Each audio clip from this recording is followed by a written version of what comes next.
किशन एक गांव में दूध बेचता था। उसके पास 2 भैंस थी। वह सुबह उनका दूध निकालता और पूरे गांव में घूम घूम कर बेचता था, लेकिन हर दिन उसका थोड़ा दूध बच जाता था। जब वह दूध बेचकर वापस आता तो रास्ते में शिवजी के मंदिर में चला जाता और सारा दूध शिवलिंग पर चढ़ा देता था। यह उसका रोज का नियम था। एक दिन उसका मित्र मिला लेखपाल।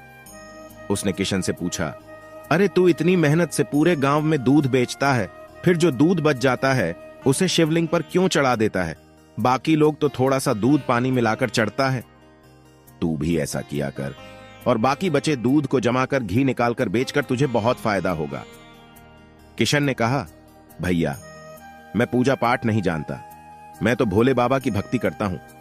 मैं अनाथ हूं और इन्हें अपना पिता मानता हूं, इसीलिए इन्हें दूध चढ़ाकर इनकी सेवा करता हूं। भोलेनाथ की कृपा से मेरी गुजर बसर मजे से हो जाती है।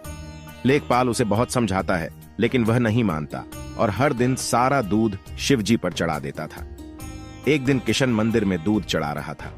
तभी मंदिर के पुजारी ने कहा, बेटा हर दिन तो महादेव का अभिषेक दूध से करता है, तेरी क्या मनोकामना है जिसके लिए तो यह सब कर रहा है?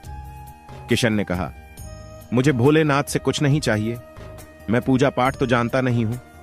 मैंने कुछ लोगों को दूध में पानी मिलाकर चढ़ाते देखा तो मुझे लगा भोलेनाथ पानी मिला दूध पीकर कमजोर न हो जाएं, इसीलिए इन्हें शुद्ध दूध चढ़ा देता हूं। यह सुनकर पुजारी बाबा हंसने लगे। वे किशन के भोलेपन और उसकी अनोखी भक्ति से बहुत प्रसन्न थे। एक दिन गांव में बारिश हो रही थी। किशन बारिश के कारण दूध बेचने जा नहीं सका। उसका सारा दूध बच गया। वह सारा दूध लेकर मंदिर पहुंच गया। वहां पुजारी बाबा ने उसे रोका और कहा, बेटा इतना दूध चढ़ाएगा तो सारा दूध पानी की तरह बह जाएगा। तब किशन ने कहा, लेकिन बाबा यह तो मेरा रोज का नियम है, मैं इसे कैसे छोड़ सकता हूं? मैं यह दूध घर वापस नहीं ले जा सकता हूं। तब पुजारी बाबा ने कहा, तू इस सारे दूध की खीर बनाकर भोलेनाथ का भोग लगाकर गांव में बांट दे, इससे तुझे बहुत पुण्य मिलेगा। किशन को पुजारी की बात अच्छी लगी। वह गांव से खीर बनाने का सामान ले आया और मंदिर में सारे दूध की खीर बनाई। भगवान का अभिषेक खीर से किया और सारे गांव में खीर बांट दी। उसके बाद से किशन ने एक नियम बनाया। वे हर रोज शिवलिंग पर बचा हुआ दूध चढ़ाता और महीने में एक दिन दूध नहीं बेचता था। सारे दूध की खीर बनाकर भगवान का भोग लगाकर गांव में बांट देता था। इधर कैलाश पर्वत पर भगवान भोलेनाथ ने मां पार्वती को सारी बात बताई।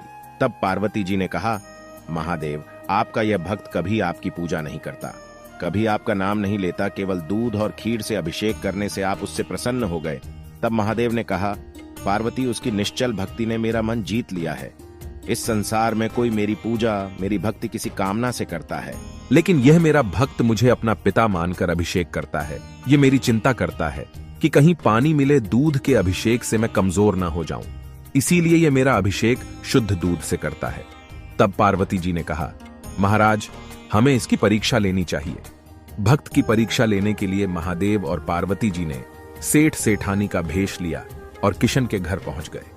महादेव ने किशन से कहा, दूध वाले, हम हर दिन तुम्हारा सारा दूध दुगुने दाम पर खरीद लेंगे और तुम्हें पूरे गांव में भागना भी नहीं पड़ेगा। हमारे नौकर यहीं से दूध ले जाएंगे और यहीं तुम्हें उसका मूल्य दे देंगे। यह सुनकर किशन ने कहा, ठीक है सेठ जी, लेकिन मैं सारा दूध नहीं दे सकता। मेरी भैंस जितना दूध देगी उसमें से थोड़ा सा मैं भोलेनाथ के अभिषेक के लिए रखूंगा, बाकी आप चाहें तो खरीद सकते हैं। तब पार्वती जी ने कहा, हमें तो बहुत दूध चाहिए, तुम सारा दूध दे दो, भले ही दाम 4 गुना ले लो। तब किशन बोला, नहीं, मैं अपने भोलेनाथ को भूखा नहीं रख सकता। तू दूध लेना हो तो लो, नहीं तो चले जाओ। यह सुनकर सेठ सेठानी वहां से चले गए और कुछ दूर जाकर एक गरीब ब्राह्मण ब्राह्मणी का भेष बनाकर बैठ गए। किसान जब सारे गांव में दूध बेचकर मंदिर जा रहा था, उसे किसी के रोने की आवाज आई। वह पास गया तो ब्राह्मणी बैठी रो रही थी। किशन ने पूछा तो उन्होंने बताया, मैं और मेरे पति कई दिनों से भूखे हैं, हमारे पास खाने को कुछ नहीं है। यह सुनकर किशन ने अपना सारा दूध ब्राह्मण ब्राह्मणी को दे दिया। उन्होंने सारा दूध पी लिया।